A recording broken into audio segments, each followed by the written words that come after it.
historique, c'est récurrent, c'est beaucoup trop récurrent pour que ce soit aussi libre. Mais le professeur m'avait dit que le B, c'est une variante libre de V. Donc c'est pour ça que je fais des recherches pour essayer de comprendre d'où sort cette variation, etc. Donc, j'ai fait des recherches dans les langues européennes, spécialement les langues romanes, et puis j'ai eu mes petites idées, etc. Mais il n'y a pas beaucoup de documents sur Internet sur les langues africaines, elles ne sont pas très documentées, etc. Je voulais faire des recherches sur certaines de ces langues qui étaient probablement et parlées sur le territoire haïtien lors de la colonisation pour voir s'il y avait cette petite alternance. Mais donc, pour ne pas je crois vous, qu'il y a que des Africains qui peuvent m'aider. pour ne pas vous couper la parole, Jocelyne, je pense que vous avez raison, ça existe en Bambara.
Avec nous, disons 10 à 15 minutes, et après on va devoir vous libérer. On va essayer, l'équipe va essayer de trouver, de, de replanifier avec une nouvelle date avec professeur Moufouné. Ce ne sera pas facile, mais on l'espère bien. Et on vous tiendra au courant. Là, on va écouter professeur Moulespol pour quelques minutes. Et après, on va vous libérer. Bon, c'est désolé, mais bon, c'est... D'accord. Ouais. D'accord, merci beaucoup, Michelet. Je ne sais pas si vous m'entendez très bien. Ouais, là, on vous entend très bien. D'accord, merci beaucoup, Michelet. Bon, donc, bon, malheureusement, le professeur Moufouine ne peut plus être avec nous, mais quand même, je suivais vos échanges. Bon, je pense que c'est intéressant tout ça. Moi, je suis en train de travailler sur un article en ce moment sur la question de l'origine des morphèmes TMA, le temps mode aspect en créole haïtien. Donc, dans cet article, même si c'est pas encore achevé, mais et dans cet article, j'ai passé en revue quelques hypothèses sur l'origine des langues créoles en général. Et j'ai parlé aussi un petit peu de l'hypothèse de Saliko Komofone, le Future Pool, un petit peu de Yabo, de Enoch Abo, et grammaire hybride. Donc, je vais quand même si je ne l'ai pas vraiment préparé, mais quand même, je vais vous donner une petite idée de ce que je suis en train de faire dans cet article. Je pense que c'est encore pour gagner, pour ne pas perdre le temps. Donc, j'espère que ce sera intéressant. Après, si vous aurez des questions, des commentaires, donc je serai très ouvert, hein. OK, donc ça s'intitule La question de l'origine des morphèmes TMA en créole haïtien. Donc, bon, dans cet article, je montre que Et il y a plusieurs hypothèses qui existent sur l'origine des langues créoles en général, mais des morphèmes TMA en particulier. Parmi ces hypothèses, j'ai mentionné celle de Bickerton sur les langues créoles. Pour Bickerton, les langues créoles sont l'expression d'une faculté de langage que possèdent tous les êtres humains. Et cette faculté s'appelle le bioprogramme. Donc, c'est une faculté qui permet aux enfants, et bon, puisque selon lui, ce sont les enfants les enfants des esclaves qui ont créé le créole. Donc, et cette faculté qui permet aux enfants d'apprendre, d'acquérir le créole. Donc, et pour Bickerton, par exemple, en ce qui a trait au TMA, le TMA est encodé de la même manière dans tous les créoles, c'est-à-dire les catégories de temps, mots et aspects, sont encodées par des marqueurs préverbaux. Et l'inventaire et leur sémantique sont semblables dans tous les créoles. Et les combinaisons de ces marqueurs ont des sens consistants parmi les créoles les plus radicaux. Donc, pour Bickerton, le TMA est c'est une façon simplifiée d'exprimer le temps, l'aspect et la modalité, puisque les enfants n'ont pas cette capacité de faire, de faire des abstractions qu'on trouve dans les autres langues, par exemple, les langues qui ont une morphologie flexionnelle, par exemple le français. Donc, les enfants des esclaves ne sont pas arrivés à développer cette capacité-là. Donc, comme stratégie, ils ont inventé un système beaucoup plus simple, à savoir le TMA. Et donc, c'est une hypothèse, bon, qu'on peut dire, si on regarde bien, il y a beaucoup de préjugés, parce que cette hypothèse s'appuie sur l'idée que les créoles ne sont pas des langues complexes, ce sont des langues simplifiées, très simples. Donc, les créoles prennent naissance à partir du pidgin. Donc, bon, le pidgin étant un parler qui a une grammaire très simplifiée. Donc, le créole est aussi une langue simple, etc. Il y a aussi Claire Lefebvre, que j'ai passé en revue l'hypothèse de Lefebvre, bon, et qui a parlé de relexification. Donc, les langues créoles, par exemple, le créole haïtien. Donc, c'est à partir de la grammaire des langues africaines, le oui, le fond B, et le lexique est majoritairement français. Donc, c'est à partir de cela qu'on peut comprendre l'origine des langues créoles, et que ce soit en ce qui a trait aux origines des morphèmes TMA ou d'autres phénomènes qu'on trouve dans les créoles. Donc, c'est intéressant, mais cette approche ne nous permet pas de dire, donc, si les créoles, en particulier les créoles français, viennent des langues africaines, qu'est-ce qui explique qu'est-ce qui fait que le créole haïtien est différent du créole martiniquais? Donc, cette hypothèse n'arrive pas à expliquer vraiment la spécificité des langues créoles. Donc, et oui, le lexique est majoritairement français, mais qu'est-ce qui fait qu'aujourd'hui, il y a des éléments que les créoles ont empruntés aux langues africaines et d'autres éléments aux langues, au français, par exemple. Qu'est-ce qui pourrait expliquer et pourquoi le créole haïtien, par exemple, a emprunté tel ou tel aspect des langues africaines et pas tel autre. Donc, cette hypothèse n'arrive pas à nous à apporter ces précisions. J'ai parlé dans ce Il est sens, là. j'ai parlé de... Oui, ça va? Oui, il est là. Oui, professeur Moufouine est là? Oui, il est là. Ah, d'accord. Ah, bon, je m'arrête si professeur Moufouine est là. Il a son micro éteint, vous pouvez lui dire. Ah, d'accord, professeur Moufouine, est-ce que vous êtes là? Votre micro est éteint?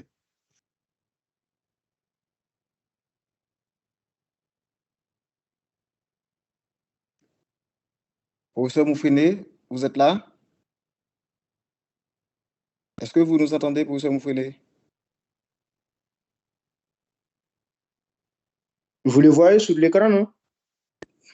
Non, non, non, non. Moi, je ne Mais le vois pas. oui, Vous mais, m'entendez? mais il est dans la liste. Est-ce que vous Ok, Il est avez... là professeur sur la Moufine, là. deuxième page. Sur la Ouais. deuxième page, il est là. Il est en train Oui, de oui. parler.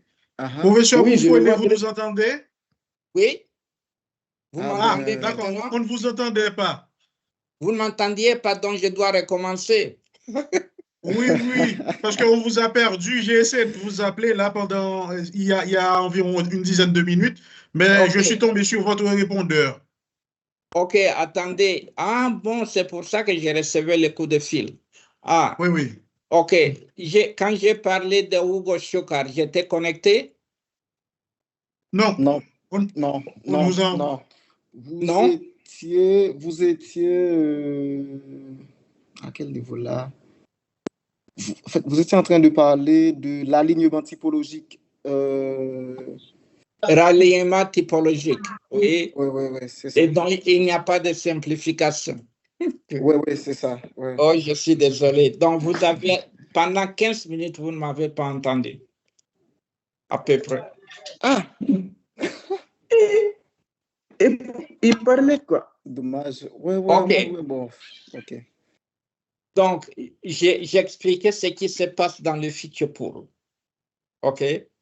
En disant que dans le futur pool, chacun, comme il interagit avec un ensemble d'interlocuteurs différents, Mais il est attendez, monsieur celui... Mouffounet, pardon.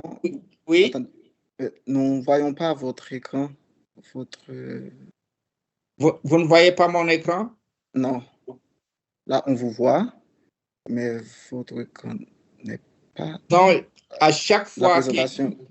la présentation, vous ne la voyez plus. Non, non, non, là, on ne voit pas la présentation. Ah, évidemment, on était coupé. Donc, je vais remettre ça. Donc, vous pouvez revoir la Oh, ok, là, maintenant, ça va. Ça va On vous maintenant. voit. Oui, oui, ça va. On vous voit et en même temps, Oh, la on technologie. voit aussi la présentation. Voilà, c'est bon. OK. Bon. Ok. Maintenant, je vais vérifier à chaque fois parce que si on est coupé encore. Euh, Oh, non, ça, c'est parti. pardon? Ça est parti. Ça vient d'être parti. C'est- La présentation, oui, la c'est- présentation est partie. Maintenant, la présentation est là. Non, non, non. OK.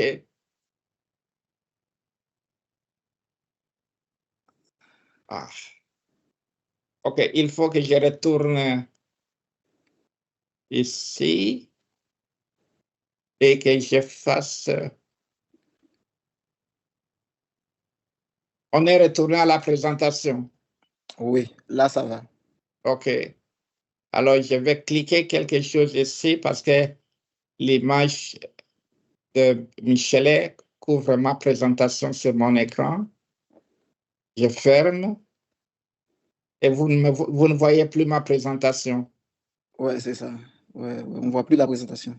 OK. Donc, j'ai refait. Bon, Et là, c'est bon. OK. Est-ce que Michelet peut minimiser son écran pour que je puisse voir mon écran? Non, mais c'est pas à moi. J'ai rien. C'est le système et quand je clique sur ça, je vais cliquer encore une fois. Et quand je fais Qu'est-ce qui se ça, passe? mon image est partie. Non, mais Ma attends, qu'est-ce qui se présentation passe? disparaît. Attends, je sais pas. Mais pourquoi? Donc maintenant, ça... Oh non. Oui, là, ça va. Oui. Euh, Essayez de bouger l'écran, en fait, de passer à une autre page, à une nouvelle OK. diapo. Je vais essayer encore. Il y a Ok, toujours... là, ça va. Là, ça va. Oui, mais il y a l'image de Michelet sur mon écran. Non, mais j'ai pas. Mais non, ma caméra est fermée. Pourquoi? Je sais pas. Ah bon, maintenant, C'est pas ma caméra. je peux essayer de déplacer son image. Ok. Bon, voyons, ça va peut-être marcher. Donc, au niveau de l'idiolecte, il y a... Au niveau de l'idiolecte, il y a le feature pool, parce que c'est l'individu qui fait des choix par rapport à ses interactions avec d'autres interlocuteurs. Ces interlocuteurs peuvent être des locuteurs, de bons locuteurs, des locuteurs, quoi ça, d'héritage, qui parlent bien leur langue, où les modèles peuvent être d'autres apprenants avec lesquels on interagit. Par exemple, je vois ça dans les populations des étudiants étrangers aux États-Unis.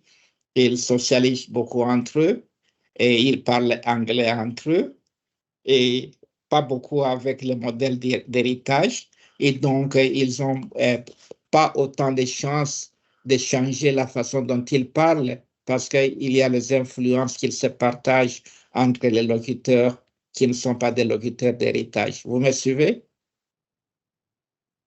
Vous m'entendez? Oui, ça va, vous pouvez continuer. OK. Et quand on mélange alors les idiolectes, on voit que la population devient aussi un feature pool, la langue devient un feature pool, mais à un niveau plus complexe. Parce que dans tout ça, il y a des sous-feature pools qui sont vraiment la grande réalité.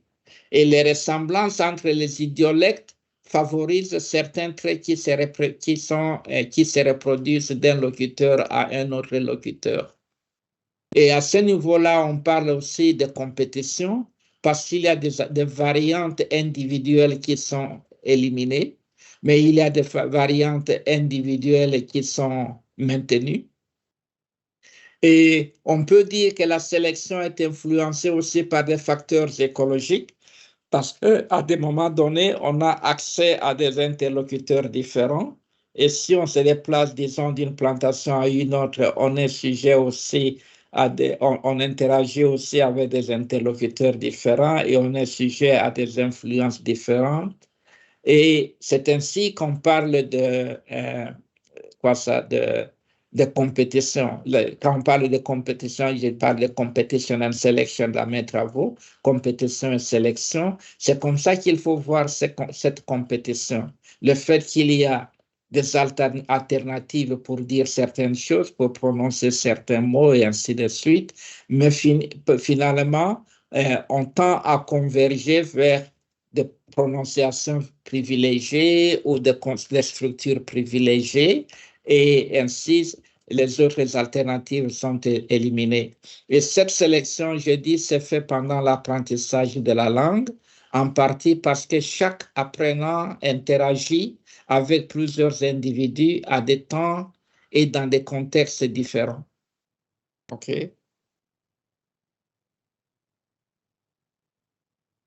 Donc maintenant, j'ai un autre problème. Allô, vous êtes là? On est là et oui, ça va, vous pouvez continuer, ça va. Oui, alors c'est mon image qui est encore, je ne pouvais pas... Non, mais ça va, on voit la présentation, vous êtes en train là de passer les diapos, ça va? Oui. À un moment, c'était ça figeait, ça ne bougeait pas. OK, ça bouge. Oui, maintenant, ça bouge. La sélection a lieu devant des idiolectes différents pendant des interactions et des interlocuteurs, pendant les interactions des interlocuteurs et devant des langues différentes par extension.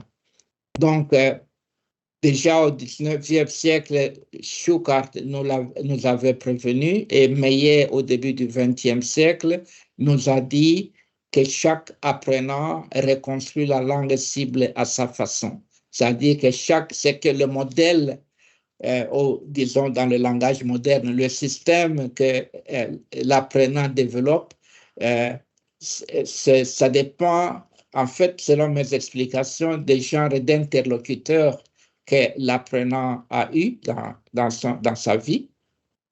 Mais on doit aussi retenir l'observation de Roger Lass en 1997, pour lequel l'apprentissage est toujours imparfait, même pour le locuteur natif. Il y a déjà hybridation à ce niveau individuel, c'est ce qu'on doit retenir aussi.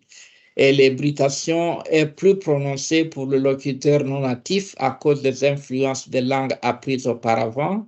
Et c'est ça que nous appelons l'influence substratique, alors que pour les gens qui font l'apprentissage de langue seconde, on parle d'interférence et on peut interpréter l'influence substrative comme la convergence des interférences et quand tout est vraiment bien figé dans bien fait, établi dans la langue.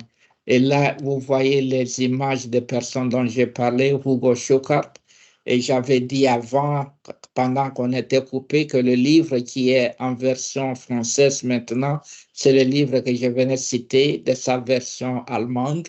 Mais le livre a été publié cette année, donc si vous voulez le lire, vous pouvez avoir accès à ça. Et puis, il y a Antoine Meyer, qui a bien influencé le structuralisme.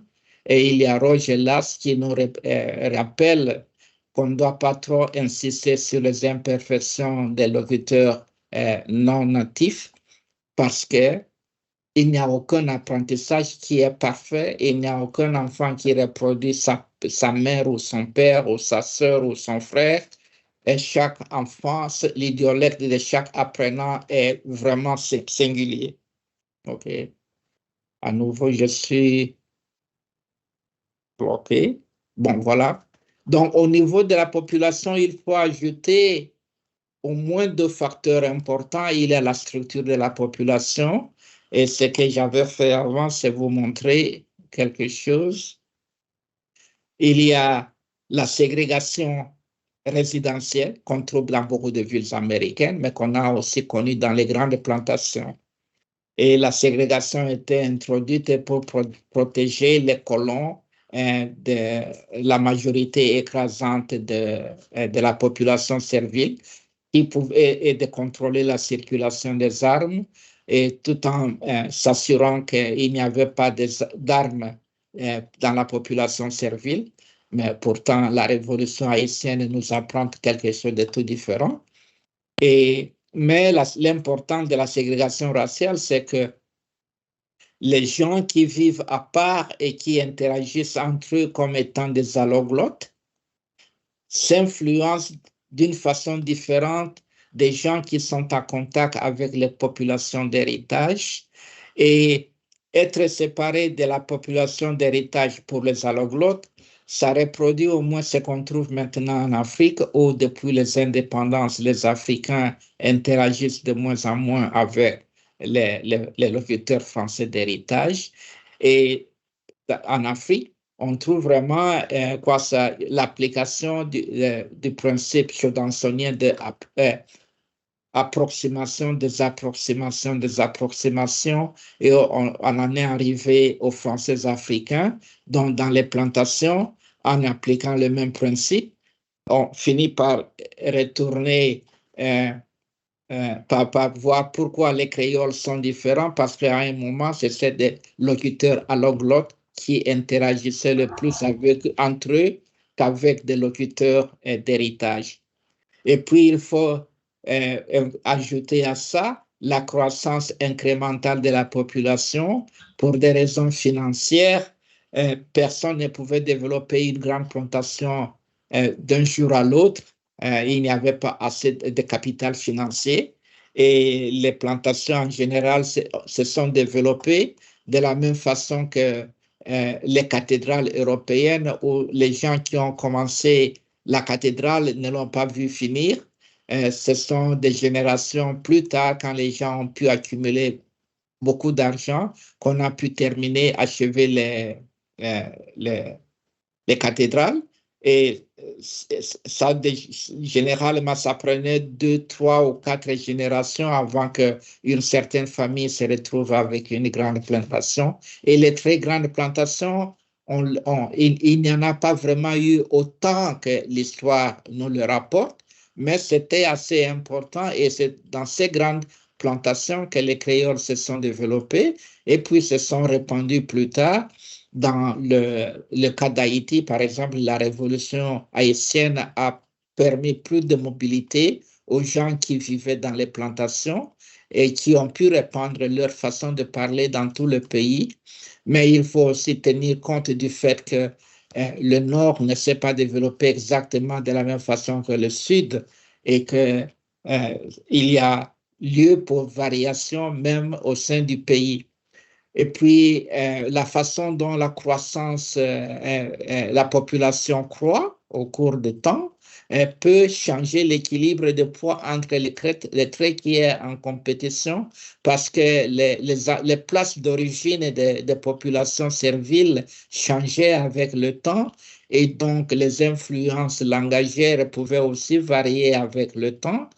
Mais dans ce contexte, il faut citer le principe fondateur qu'après tout, les gens qui arrivent plus tard veulent apprendre la façon dont le locaux parlent. Ils ne veulent pas réinventer la roue. Et même s'ils introduisent des influences, l'effet fondateur reste toujours très important. Et ce qui favorise l'effet fondateur, c'est le fait que les enfants qui naissent apprennent le modèle des gens qui parlent déjà la langue et pas le modèle de leurs parents qui sont alloglottes. Et donc, les enfants, dans mes travaux, je les décris comme les agents de sélection qui réduisent, minimisent l'influence que la façon de parler de leurs parents aurait pu avoir sur l'émergence des créoles.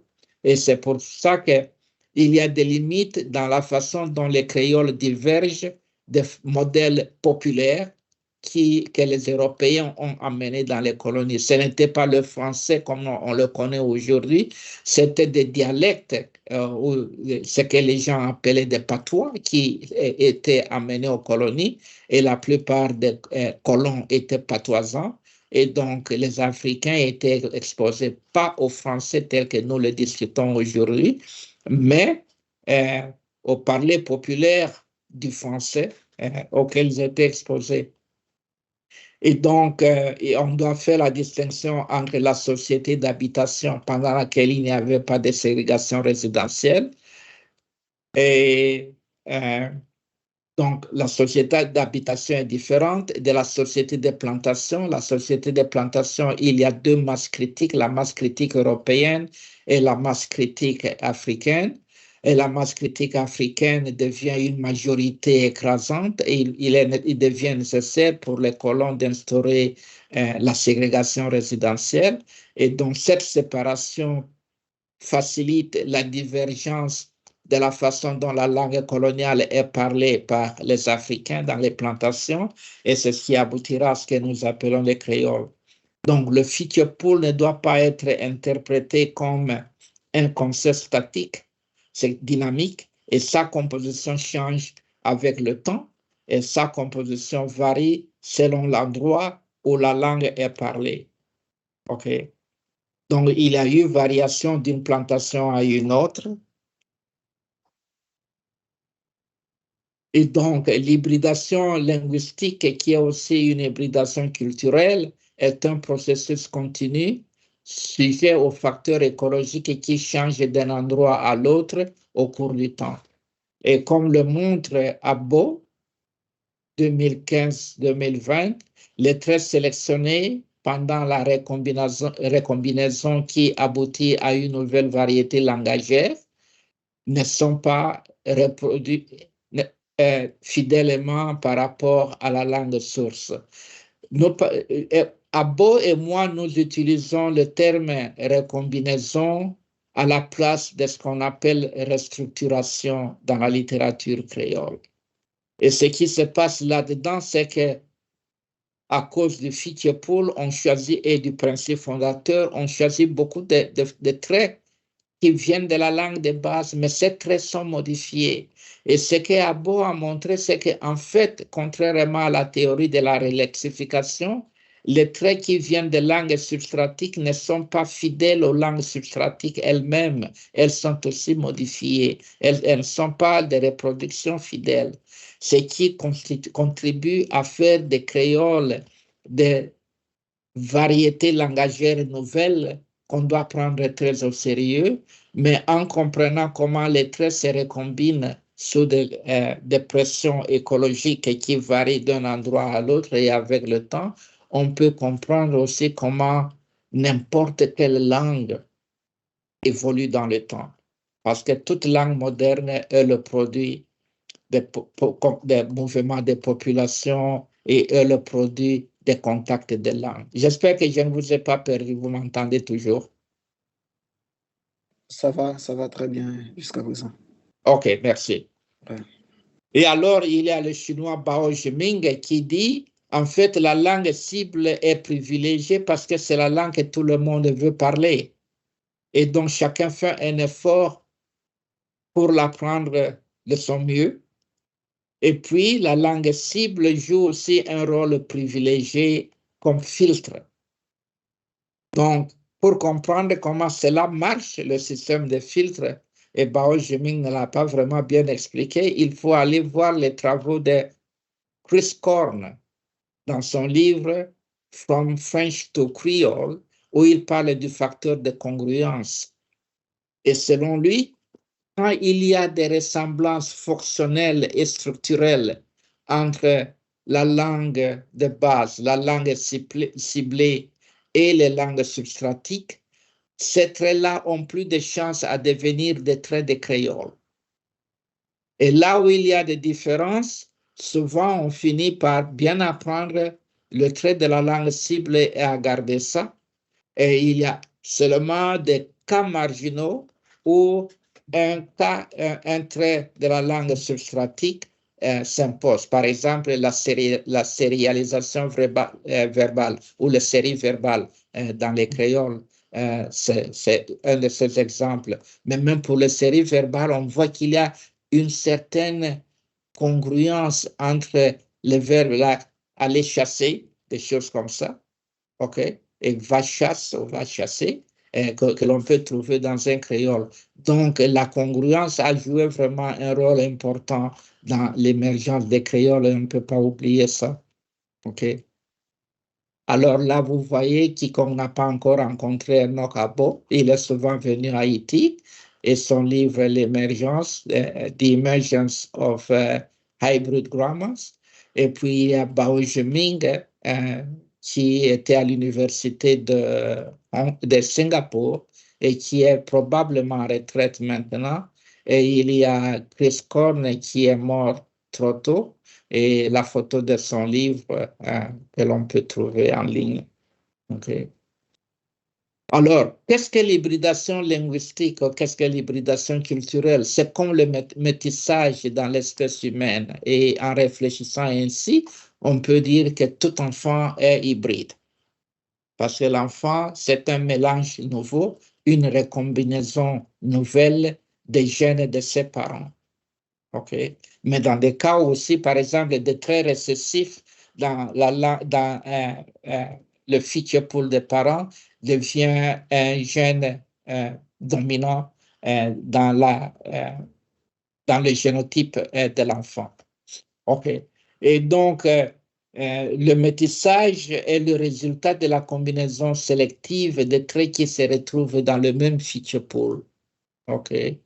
Et tout enfant est hybride, tout comme tout idiolecte est hybride, tout comme toute langue moderne est hybride. Et les langues modernes étant généralement des résultats de mouvements de population et de contacts de langue. Nous arrivons à reconnaître tous les mélanges génétiques que nous portons quand nous abordons les choses de cette façon. Et nous arrivons à reconnaître tous les mélanges linguistiques dans la façon dont nous parlons. Ce n'est pas que nous sommes toujours conscients, mais du point de vue historique, on voit qu'il y a eu des mélanges de systèmes, mais pas mélange sans principe, c'est un mélange où on peut retrouver certains principes, et c'est ça que j'essaie d'expliquer dans mes travaux. Donc, ça peut être la transparence, ça peut être la régularité, ça peut être la popularité d'un certain trait, mais le facteur le plus important, c'est celui d'être compris. Est-ce qu'on est compris par le plus grand nombre de gens ou pas? Et les traits qui nous empêchent d'être bien compris, ce sont les traits que nous faisons un effort d'abandonner. Et nous pouvons aussi expliquer nos idiosyncrasies aux singularités. Nous avons des histoires singulières d'interaction et des anatomies singulières, ainsi que des capacités mentales singulières. Pour la capacité mentale, quiconque a enseigné un cours le sait, ou devrait le savoir. On enseigne le même cours, c'est le même instructeur qui utilise le même livre, qui explique les choses de la même façon pour chaque élève et on donne un devoir et les réponses ne sont pas les mêmes.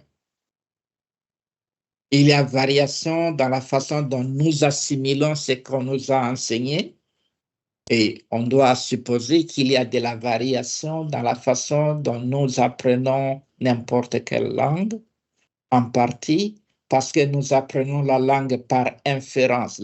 L'apprentissage par immersion est un apprentissage par inférence. Personne ne nous dit les règles qu'on doit suivre ou les patterns qu'on doit suivre. Nous découvrons les patterns nous-mêmes quand nous entendons des énoncés différents du même locuteur ou d'autres locuteurs et nous savons plus ou moins comment nous allons formuler nos propres énoncés. Et petit à petit, nous avons développé notre système individuel singulier à nous qu'on appelle idiolecte.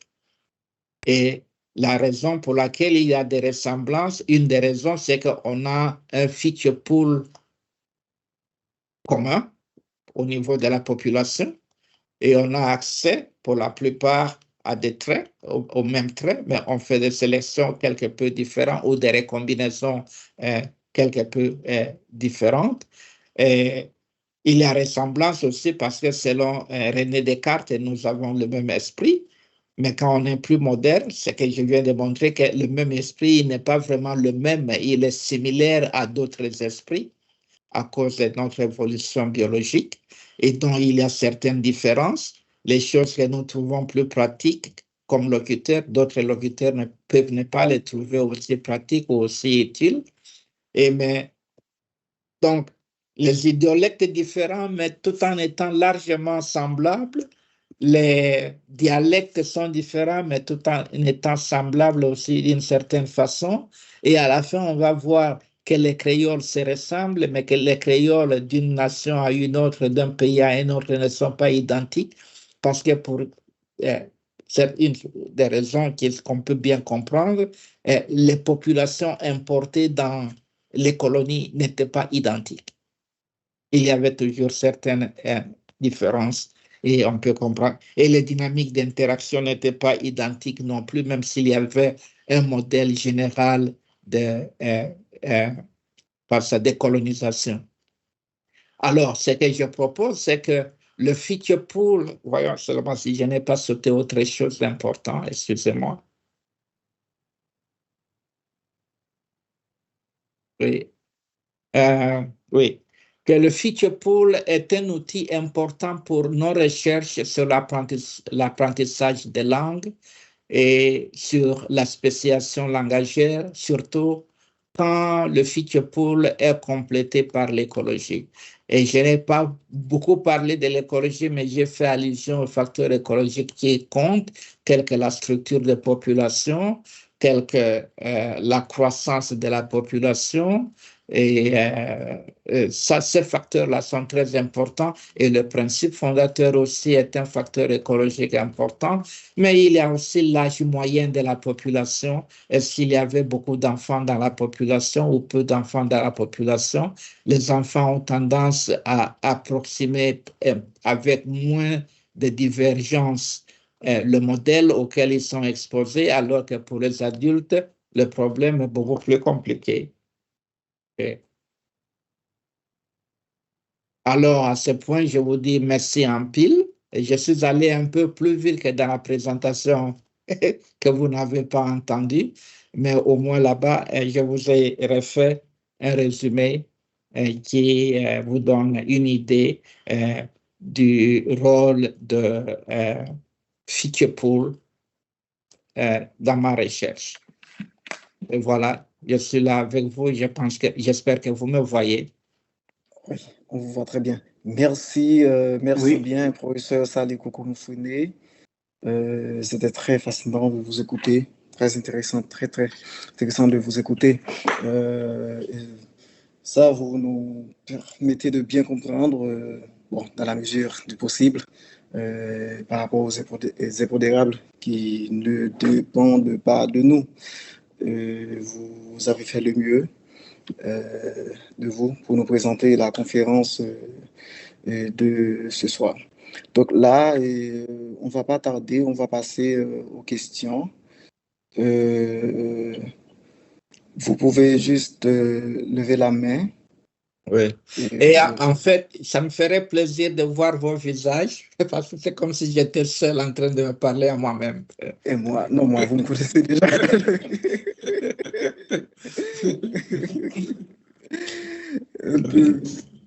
Et là, ça, c'est Bagassa. Oui. Bagassa, lui, il est malien. OK. Oui. Étudiant de Paris 8. Ouais. Et puis, les autres. Oui. Professeur Saliko Moufouene est là pour vous. N'hésitez pas à poser des questions. Je vous écoute. Quiconque a une question allume son ordinateur et son micro et je peux l'entendre. Oui. Monsieur Saliko. Ok, professeur Salikoko est là pour nous, pour vous, en fait, pour vous, Bon, pour ok, répondre à toutes vos préoccupations. Oui, professeur Woles. Oui, j'ai une question bon, pour briser un peu la glace. Professeur Moufouné, merci beaucoup de la présentation. Et j'aimerais savoir, qu'est-ce qui fait la spécificité de votre hypothèse, à savoir le feature pool, par rapport aux autres hypothèses qui existent sur l'émergence des langues créoles, à savoir celle de Bickerton, sur le bioprogramme, celle de Lefebvre et la rectification. À votre avis, qu'est-ce qui ferait la spécificité de votre hypothèse? Bon, c'est que je ne crois pas que ce soit seulement les enfants qui ont contribué à la formation des créoles. Si on prend au sérieux mon explication selon laquelle la transmission de la langue est horizontale et pas verticale, et comme Michel de Graff l'a souligné dans un des livres qu'il a édité je ne me rappelle pas l'année, mais c'était, je pense, en 1992, non, un peu plus tard. Ouais, c'est ça. Et là, il dit dans l'introduction, c'est que les enfants ont joué un rôle, mais les adultes ont joué un rôle aussi.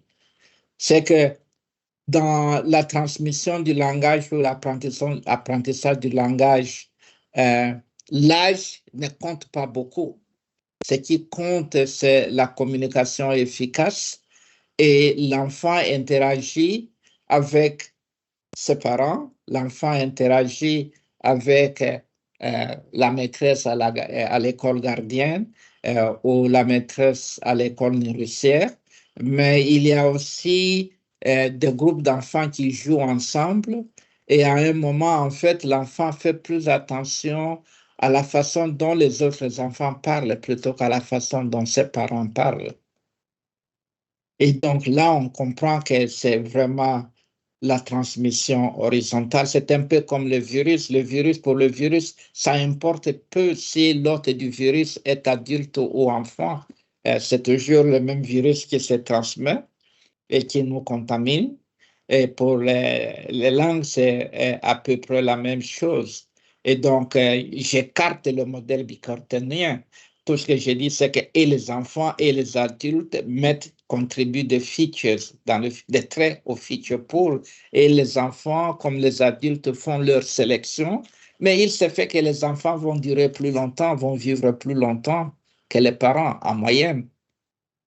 Et donc, la variété parlée par les enfants a beaucoup plus de chances de continuer plutôt que la variété qui est parlée par les parents. Mais en même temps, si les parents ne parlaient pas déjà, les enfants n'apprendraient rien. Et donc, tout le monde est là-dedans. C'est pour ça que j'ai dit le feature pool au niveau de la population est beaucoup plus complexe. Bon, par rapport à la relectification, ce que je dis, il y avait, comme je l'ai montré dans un des diagrammes, il y a les langues substratiques qu'on ne peut pas négliger. Je vais voir si vous pouvez encore voir l'image. Vous pouvez voir mon image? Est-ce que oui, ça va. Vous voyez cette image ici, cette flèche-là, représente les langues africaines. Elle ne représente, elle est quoi ça? On devrait avoir beaucoup plus de flèches comme ça que je ne pouvais pas mettre dans le tableau. Mais ces traits-là jouent un rôle important.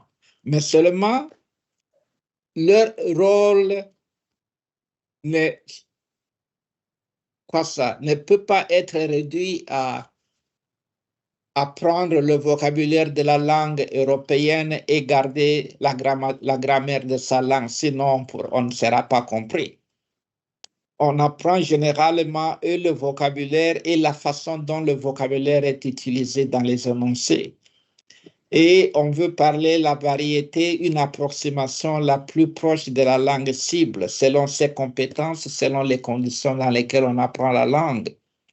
Et comme Enoch nous l'a démontré, c'est que les langues substratiques ne maintiennent pas leurs traits. Les traits des langues substratiques ne sont pas reproduits fidèlement dans les colonies. En partie parce que ces traits, on les retrouve dans le parler de la langue européenne plutôt que dans... les Africains ne sont pas là toujours en train de parler leur langue d'héritage. Et donc, le modèle de relectification ne fonctionne pas. Il y a un micro qui est ouvert. Oui. Il y a un micro ouvert, c'est qui? Il y a le micro de Gauvin. Ah, c'est le micro de... Oui.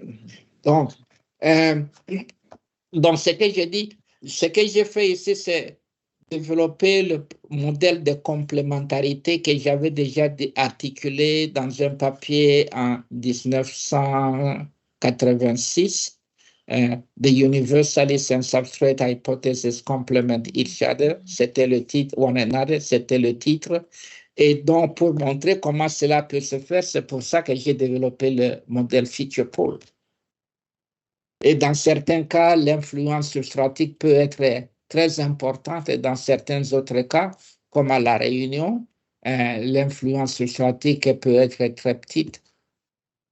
Dans le cas d'Haïti, ce qui est important, c'est le rôle de la révolution haïtienne. Haïti est devenu indépendant, mais Haïti n'a pas abandonné le français comme langue coloniale, comme langue du gouvernement. Et les variétés populaires qui avaient été parlées par les colons, elles ont continué à être parlées dans la population servile. Mais le fait que pendant au moins 60 ans, il n'y avait plus de relations avec la France, donc le parler, disons ça, le français populaire en Haïti est devenu de plus en plus divergent. C'est comme ça que le créole haïtien compte parmi les créoles les plus divergents du français. Donc, on comprend les choses. C'est l'avantage de ce modèle de feature pool bien ancré dans l'écologie. Ok, merci bien, professeur Mfouné. Là, il y avait une main levée avant doyen Gauvin. Bon, je ne l'ai pas vu. C'est le doyen, on lui donne la parole. Le doyen a donné la parole. Après le doyen, je ne sais pas. Ok, c'était Laïka. Laïka, vous avez la parole après le doyen. Merci beaucoup. Merci, professeur Mfouné. Merci pour cette belle présentation. Je remercie aussi le coordinateur du master qui a pu nous offrir ce grand coup. C'est toujours un plaisir de vous suivre et d'apprendre de vos présentations. Je voulais vous demander, vous avez évoqué là tout à l'heure Korn. Elle-même, elle a fait plusieurs publications, je crois en avoir lu au moins 2 sur la question du proto-créole, mais en particulier pour l'océan Indien. Et les liens plutôt en termes d'origine des populations esclavagisées, je préfère de cette manière.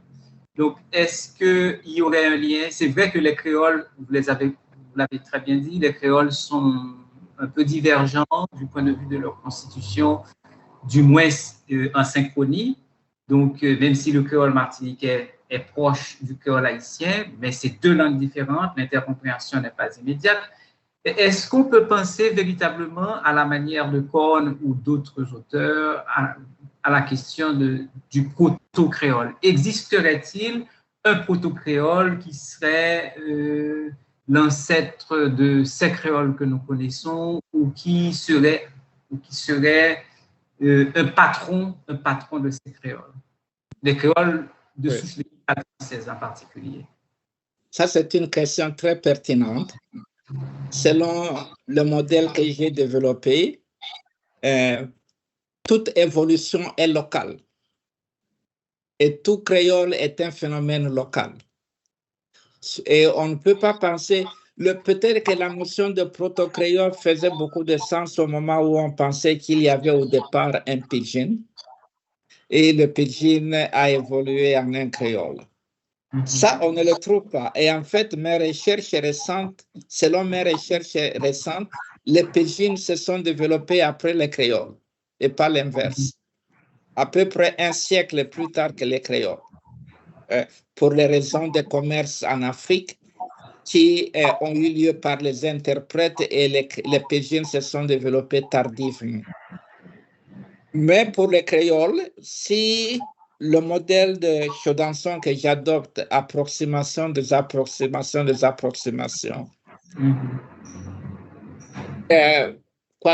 mis dans le contexte du développement des plantations, graduellement à partir des sociétés d'habitation à des sociétés de plantation, pour des raisons de capital financier. Donc, il ne pourrait pas y avoir un proto-créole. Il y a le français qui devient de plus en plus divergent dans le cas des colonies françaises. Et dans certains cas, c'est précipité, comme dans le cas d'Haïti à cause de la révolution haïtienne. Mais dans le cas de la Martinique et de la Guadeloupe, il y a plutôt continuité et c'est graduel.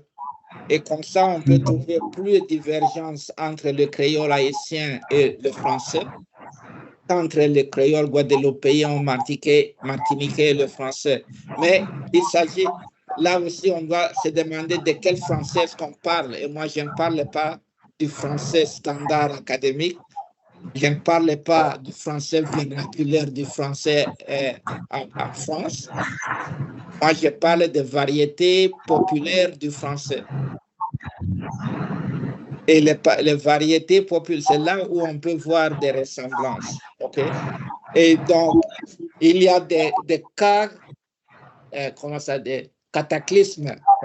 La révolution haïtienne est un de ces cataclysmes qui introduit une certaine coupure, mais après une certaine reconnexion. Et la coupure n'était pas totale parce qu'à Haïti, il y a une petite classe gouvernante qui a toujours maintenu le français.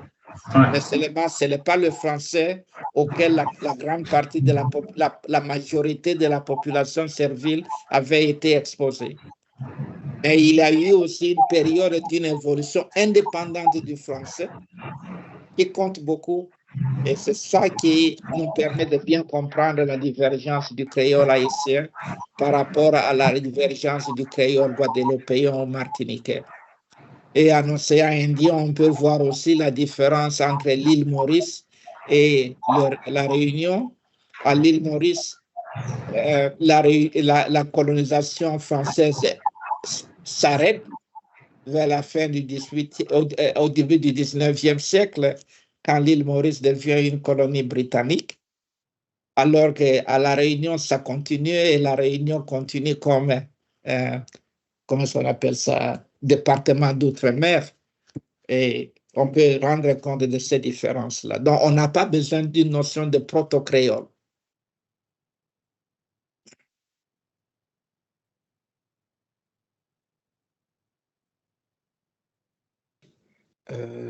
Merci. Et là, nous avons une autre main levée, c'est Jean ici, Gabriela, et après, nous avons Edson. Jean ici, tu veux poser ta question? Oui. Et après, on a Edson. Oui, bonsoir. Après toi. Bonsoir, je m'excuse, j'utilise le téléphone. Ok, même. Ça va. C'est le nom qui importe, c'est ça. Ça veut dire, ok. C'est Candel Edouard. Et ma question au professeur Moufouine et, et je vous remercie pour votre présentation. Et ma question concerne particulièrement ce qu'on appelle couramment et en créolistique, et disons le manque de créole espagnol. Et j'ai l'impression que l'une des critiques principales du Future Pool, c'est ce manque, c'est parce qu'elle n'explique pas, en gros, le manque des créoles espagnols. Et je me souviens avoir lu l'une de vos réponses à ce sujet et, dans un article de 2014, mais je ne m'en souviens pas trop bien. Et je demanderais, est-ce que vous pourrez peut-être reprendre l'argument et pour lequel le Future Pool explique quand même le manque de créole espagnol. Merci. Oui. Le Future Pool d'Haïti n'est pas comme le Future Pool de Cuba. Voilà. Ça, on commence par là. Et on commence par le fait qu'à partir de la fin du XVIIe siècle, il y a quelques grandes plantations de canne à sucre qui se développent à Haïti, alors que pour Cuba, c'est vers la fin du XVIIIe siècle que se développent les plantations de canne à sucre, et beaucoup plus au XIXe siècle. Que Haïti avait importé beaucoup d'Africains comme colonie, avait importé beaucoup de créoles africains au XVIIIe siècle, alors que Cuba importe beaucoup de créoles africains au XIXe siècle. Cuba était l'une de ces colonies qui ont aboli l'esclavage le plus tard au XIXe siècle, à la fin du XIXe siècle. Et ça, ce sont des facteurs écologiques qui comptent. OK? Quand les gens, la population africaine est devenue plus importante au Cuba, il y avait déjà beaucoup d'autres Africains qui étaient arrivés plus tôt, qui vivaient dans des petites fermes, qui parlaient espagnol comme les Blancs. Et quand les autres Africains sont arrivés, je pense qu'ils n'ont pas constitué une masse critique importante pour développer leurs variétés divergentes. Peut-être que dans certaines plantations, on peut trouver un parler africain, mais en majorité, le système était différent. Bon, la ségrégation raciale à Haïti a commencé très tôt. La ségrégation raciale au Cuba, je pense que cela est venu tard aussi parce que la majorité africaine, pas la majorité, la grande taille de la population africaine s'est constituée au XIXe siècle, beaucoup très tard dans l'histoire. Donc, on peut comprendre ça. OK? Dans les colonies des Amériques, l'histoire est différente parce que là, en général, les Espagnols ne se sont pas intéressés à l'agriculture, pas à l'agro-industrie de la canne à sucre. Or, la plupart des créoles sont associés à l'agro-industrie de la canne à sucre. Et le système, la structure des populations dans les colonies de l'Amérique latine n'était pas la même que dans les colonies de plantation. OK? Et dans les colonies de l'Amérique latine, je pense que les Africains pouvaient même aller à l'école. OK? Et puis la langue qui était introduite dans les colonies espagnoles n'était pas le parler populaire. Il y avait une population qui était beaucoup, je ne sais pas beaucoup, mais en tout cas moins patoisant que la population coloniale à Haïti. Donc, ce sont des facteurs très critiques. Donc, le Future Pool peut vous expliquer pourquoi il n'y a pas eu de créole dans ces colonies espagnoles. Mais on trouve là où il y a eu la contrepartie de la ségrégation, tel que dans les palenques, un créole s'est formé là-bas. OK? Mais pas dans d'autres situations. Donc, il faut recréer des situations semblables. On ne peut pas dire le Future Pool n'explique pas. Le Future Pool peut expliquer ça. Il faut contextualiser les choses en partant du fait que le Future Pool varie d'un individu à l'autre, d'une population à une autre, d'une région à une autre et d'une colonie à une autre. Et quand je dis le Future Pool de Cuba n'était pas le même que le Future Pool de Haïti, d'Haïti. C'est là où il faut commencer pour répondre à la question.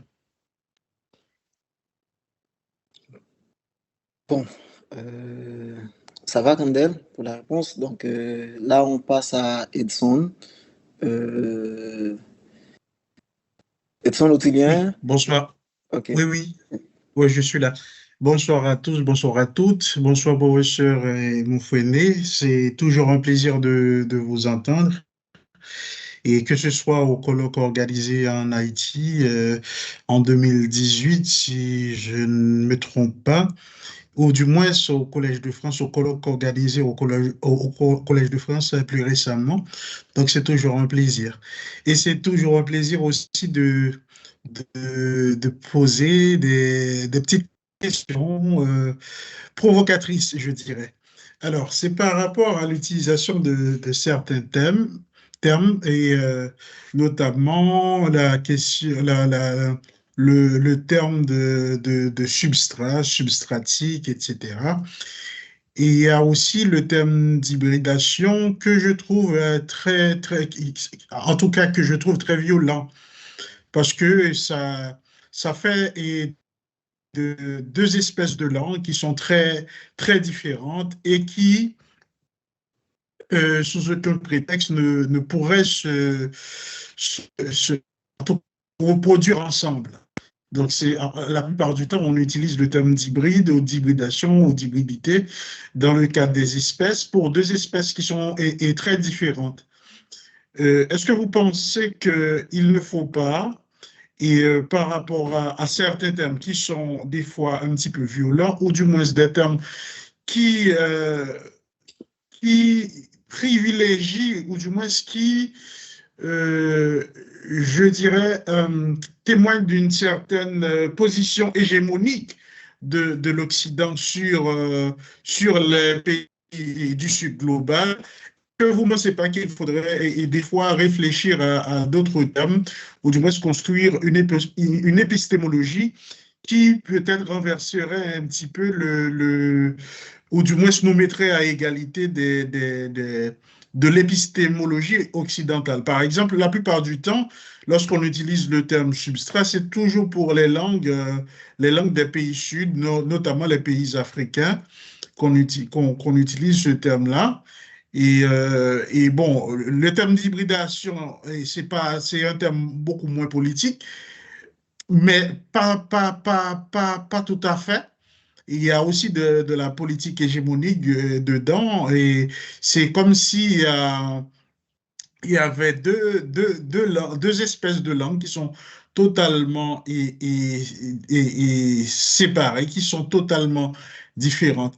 Donc, est-ce que vous ne pensez pas qu'il nous faut construire une autre épistémologie, une épistémologie qui serait capable de, pas affronter, mais renverserait cette épistémologie dominante? OK. Je vais vous montrer ma première diapo et on va voir ce que j'ai dit dans le titre. L'hybridation linguistique, pas seulement pour les créoles. Donc, en fait, ce que j'écris ici, je fais ici, c'est décolonialiser la façon dont nous avons toujours parlé des créoles. Je mets les créoles au même niveau que les autres langues, et ma thèse, c'est que en comprenant mieux comment les créoles ont émergé et ont évolué, on peut avoir des explications plus adéquates des langues qui ne sont pas considérées être créoles.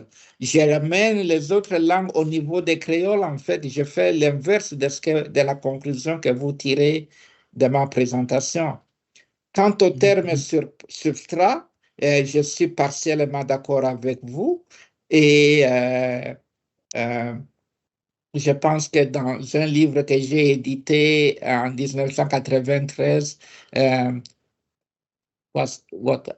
Substratum, non, je vois Africanisme, je vois le titre là-bas sur un de mes rayons, Africanism in Afro-American Language Varieties. Il y a un chapitre de Maurice Gottman là-bas qui explique comment on doit être prudent avec l'usage du terme substrat. Et en fait, le terme substrat a toujours été politique. Et Chaudenson a aussi discuté ça dans certains de ses travaux en disant, en fait, on a mal appliqué le terme substrat. Le terme substrat s'applique aux langues qui ont précédé les langues européennes, là où on les parle. Or, dans les colonies de peuplement, les Africains sont arrivés soit au même moment que les Européens, soit après les Européens.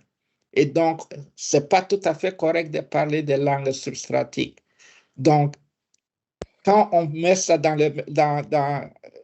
au niveau de feature pool et que tout est là-bas ensemble dans le feature pool, il n'y a pas vraiment de hiérarchie. La hiérarchie se trouve dans la société dans laquelle un créole a émergé, mais pas dans la façon dont la langue, dont on doit expliquer l'émergence de la langue. Et moi, ce que je fais, je suis très décolonial.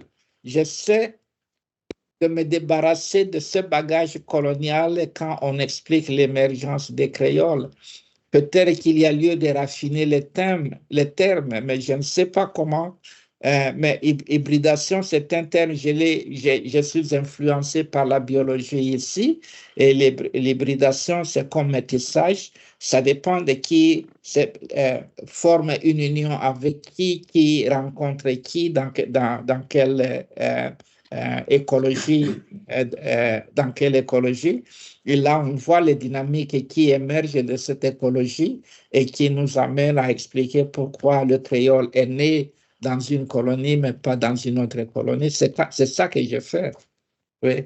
Mais bien sûr, on ne doit pas se débarrasser aussi du régime colonial complètement. On ne peut pas l'ignorer parce que c'est le régime colonial qui a privilégié la langue française dans les colonies françaises ou l'anglais dans les colonies anglaises et l'espagnol dans les colonies hispaniques, espagnoles, et ainsi de suite. Ça, on ne peut pas nier ça. Mais après ça, il faut voir ce qui s'est passé dans la coexistence des peuples, des populations dans la colonie pour expliquer certaines choses. Mais autrement, je n'ai pas envie de subordonner les langues africaines aux langues européennes ou de les traiter comme des langues inférieures ou quoi. Moi, j'essaie d'expliquer les choses d'une façon qui ramène l'humanité à toutes les populations qui étaient engagées. Quand j'ai enseigné au Collège de France, c'est pour ça que les journalistes français m'ont interprété comme disant que le français est un créole, parce que j'ai démontré aux gens que la façon dont les Africains ont changé de langue dans les colonies de peuplement est comparable à la façon dont les Gaulois ont changé de langue dans les provinces de l'Empire romain.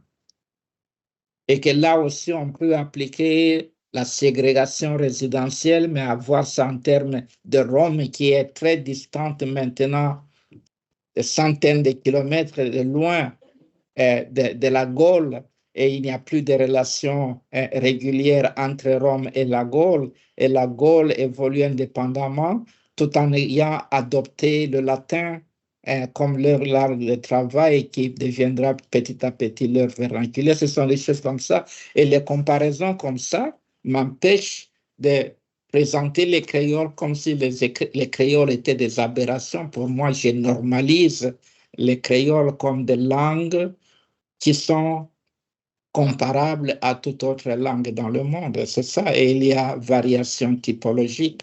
Et moi, je ne veux pas parler de la simplification pour expliquer les structures des créoles. Moi, je parle de réalignement typologique. C'est qu'on passe d'un modèle typologique à un autre modèle typologique. Et cela s'est fait. Même pour le français, c'était la même chose. Il y a eu des réalignements typologiques aussi dont on peut parler. C'est le sens de mon approche. Je regretterais qu'on me traite de colonial aussi dans mon approche parce que ça, c'est la dernière chose que quelqu'un trouverait dans mes travaux. Merci, professeur Moufene. D'accord. Merci, professeur Moufouné. Moi, j'ai une question. C'est par rapport aux questions de... En fait, dans le feature pool, vous expliquez que en fait, nous avons, en fait, chaque locuteur a des... Qui est-ce qui parle maintenant? Là, c'est moi, Michelet. C'est Michelet qui parle. Michelet, OK. Oui. Voilà. OK. Oui, en fait, dans votre explication, en fait, dans la théorie, dans le modèle, si vous voulez, de feature pool, vous expliquez que, en fait, les interlocuteurs ont, comment dire, ont des histoires singulières, c'est-à-dire chaque locuteur a une histoire ou des histoires singulières, vous voyez, des anatomies singulières, capacités mentales singulières. Mais il y a un défi parce qu'ils arrivent quand même à construire ou à construire, à développer en fait des normes communautaires. Oui. Mais comment vous expliquez ça? Les normes communautaires, ça c'est une question très intéressante aussi. Les normes communautaires émergent de la convergence entre les différents idiolectes. C'est ça, c'est une dimension de la complexité à laquelle je faisais allusion quand il s'agit des populations. Parce que, en fait, une langue est une construction de convenance. Elle est convenable quand on parle d'une population. La réalité se trouve dans les idiolectes.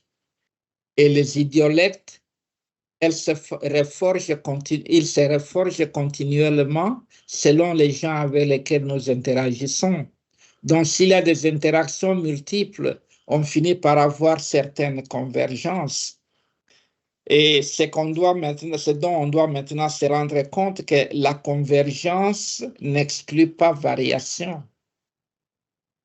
La convergence laisse assez de place pour la reconnaissance de certaines variantes interindividuelles, variantes interidiolectales. Et c'est ça ce qu'on trouve dans une population. Il n'y a pas une population qui est monolithe. OK. C'est comme ça que je vois les choses.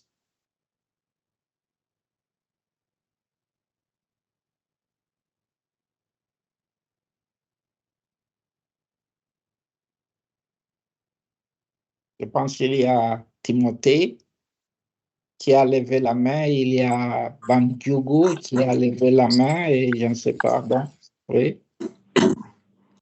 Oui. Bonsoir, professeur Moufouné. Bonsoir.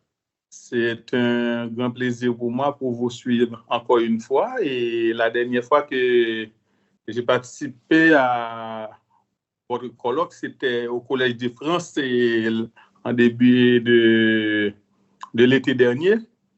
Du printemps. Et ce soir encore, ça m'a fait grand plaisir de vous entendre. Et je voudrais vous poser une petite question, à savoir que dans quelle mesure le structuralisme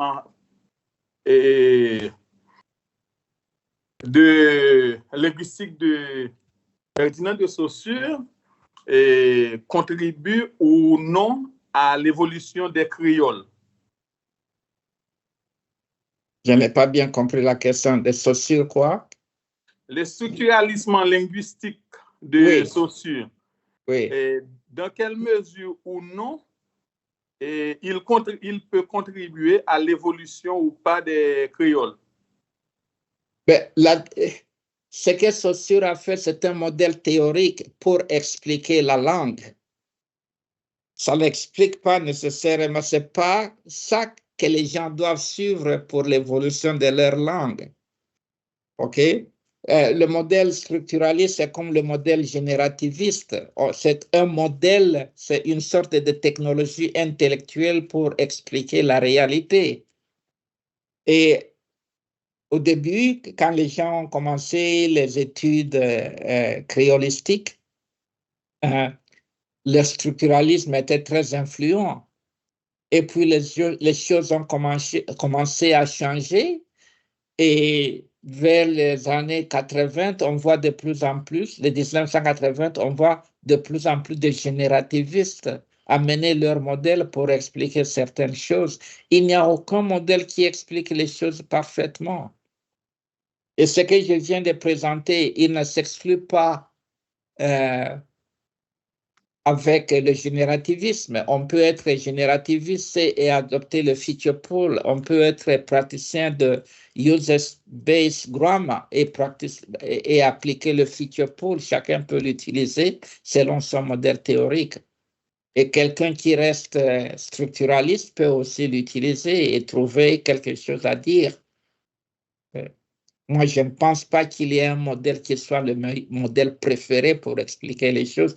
J'ai dit à un théoricien, un syntacticien, il y a quelques 3 ans, on s'était rencontrés en Afrique du Sud, et je lui ai dit, moi, je considère les modèles théoriques comme des langues. On peut avoir des idées semblables, mais les exprimer différemment dans différentes langues, c'est ça, c'est tout.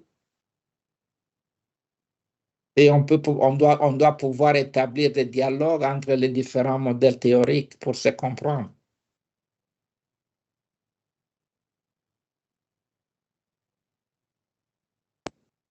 OK, merci. Là, c'est qui? C'est Bandjougou. Bandjougou, après... OK, oui. Bandjougou, tu peux poser ta question. Et c'est la dernière question. Je crois qu'il y avait bonsoir, professeur Moufone. Je vous remercie pour votre brillante présentation. Moi, j'ai 2 questions pour vous. La première est la suivante. Quelle est l'idée principale ou encore comment pouvons-nous résumer brièvement le futur pool? En fait, quelle est l'idée principale, l'hypothèse principale qui se cache derrière les futurs pools? Ça, c'est ma première question. Et la deuxième question, c'est, vous dites, au fait, dans votre présentation, vous avez dit toute langue moderne est le résultat des mouvements des populations. Et qu'est-ce que vous voulez dire par ça? OK. Le feature pool, parce que les études créoles tombent dans le domaine de contact des langues, le feature pool était de capter cette idée de contact. Il faut un bassin dans lequel les traits des différentes langues se retrouvent. Et un bassin dans lequel les différentes langues elles-mêmes se retrouvent. Donc, à un niveau, les langues sont en compétition. Pour des raisons de pouvoir politique et économique, il se fait que dans les langues de créole, c'est la langue européenne qui a prévalu. Mais du point de vue de structure, il semble qu'il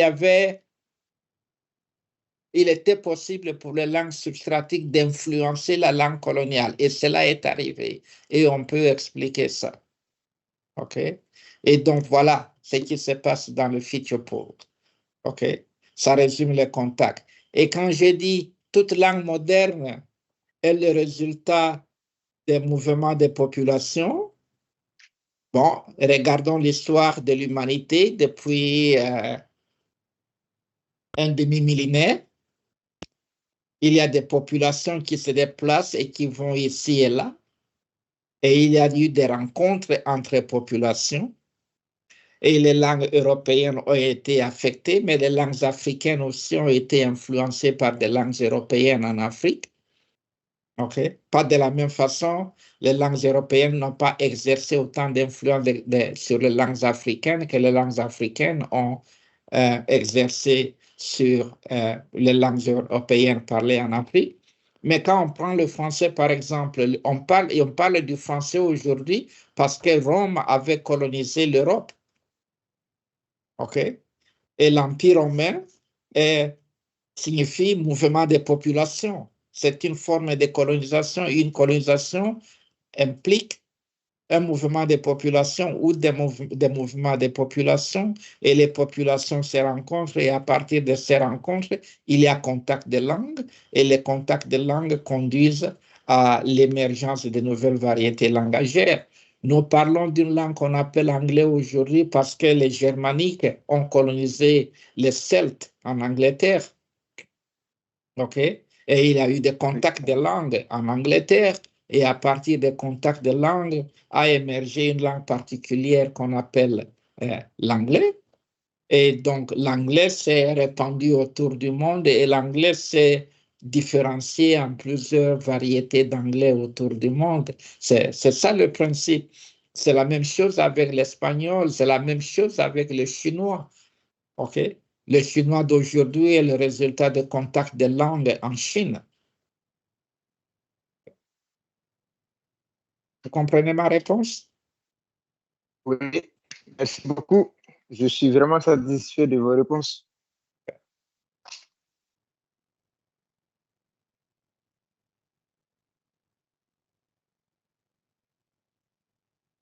Alors, il commence à faire sombre ici, autour de moi. Le soleil se couche et je vais devoir quitter mon bureau et aller à la maison.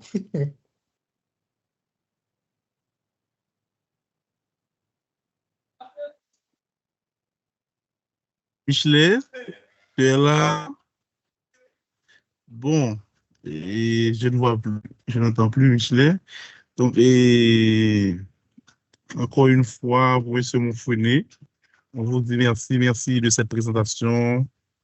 On a beaucoup apprécié, on a appris beaucoup de choses. Moi, par exemple, j'ai compris mieux le feature pool.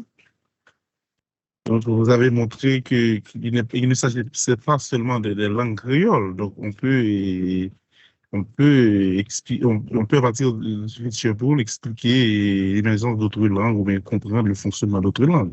Moi, je pensais que c'était en général sur la langue créole. Donc, en tout cas, je suis édifié. Merci beaucoup.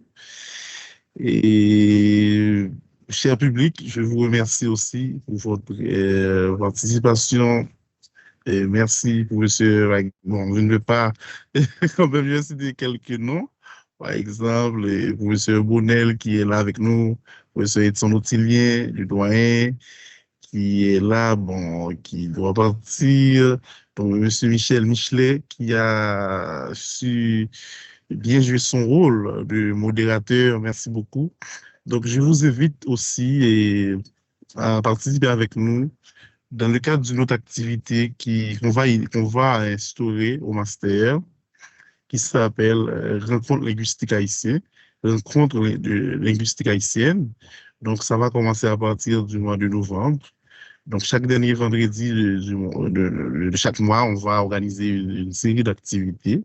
On va commencer à partir du mois de novembre, du 22 novembre. Donc, on va écouter Midline Dragon, qui va soutenir très bientôt sa thèse de doctorat à l'Université Paris 8. Donc, elle nous fera une présentation qu'on va considérer comme une sorte de pré-soutenance, parce que Midline est membre de GRISCA et aussi du LANXE. Donc, Midline est notre collègue à nous. Donc, on va l'écouter le vendredi 22 novembre. Donc, déjà, je vous invite à participer avec nous. Donc, je ne sais pas si Michelet est là. Donc, sinon, je vous remercie tous. Professeur Moufouné, je ne sais pas si vous avez le dernier mot. Merci d'avoir accepté encore une fois l'invitation. Compte tenu de la discussion, je vais vous envoyer, Maul, mon article Linguistic Hybridization in the Emergence of Creoles, et je vous prie de partager ça avec le groupe. Et d'accord. Dans Merci. 2 heures ou 3 heures ce soir, je vais envoyer ça. D'accord, merci beaucoup, professeur Moufouné. Merci. Donc, Ok. cher public, on vous donne rendez-vous pour une prochaine fois. Donc, on vous attend le 22 novembre déjà. Donc, vous pouvez rester en contact avec nous. J'ai mis mon mail dans le chat. Et vous pouvez aussi, bon, vous aurez l'enregistrement. Hein? Cette activité a été enregistrée. Donc, vous aurez, vous pouvez avoir accès à cet enregistrement sans problème. D'accord, merci beaucoup. Donc, Michelet, tu es parti. Donc, Michelet est parti. Michelet. Merci de m'avoir invité. Je vais partir maintenant. Okay. D'accord. Je vous en prie, professeur. Merci beaucoup. Merci beaucoup tout le monde. Bonne soirée. C'était un plaisir d'être avec vous. Merci.